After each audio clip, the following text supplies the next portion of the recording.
Қайырлы күн баршаңызға. Бүгін сіздермен осындай корн-дог дайындайтын боламыз. Видеоның соңына дейін қарап менімен бірге болыңыздар. Және де каналыма тіркеліп қоңыраушаны басуды ұмытпаңыздар. Ол үшін бізге қажет бір жұмыртқа. Мына жерде шекер, тұз және де қопсытқыш, яғни разрыхитель. Сүт қосамыз, барлығын жақсылап араластырып аламыз.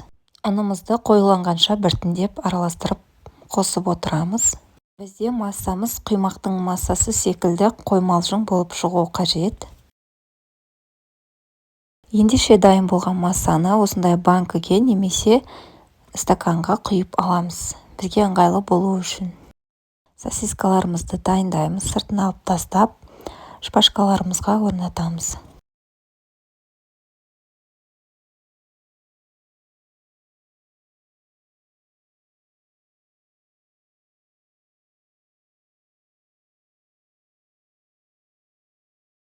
Майымызды қыздырып дайындап алған соң, сосискаларымызды қамырымызға батырып, осындай панировочный сухарикке аунатып, қызып тұрған майда пісіріп аламыз.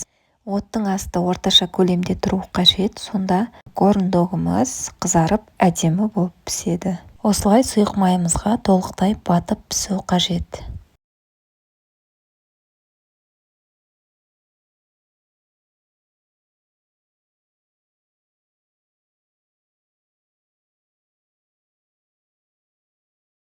Міне достар, біздің корн-догтарымыз өте әдемі болып пісіп шықты. Міндетті түрде балапандарыңызға жасап беріңіздер. Уақыт бөліп қарағандарыңызға рахмет. Сіздермен болған Ақбаян.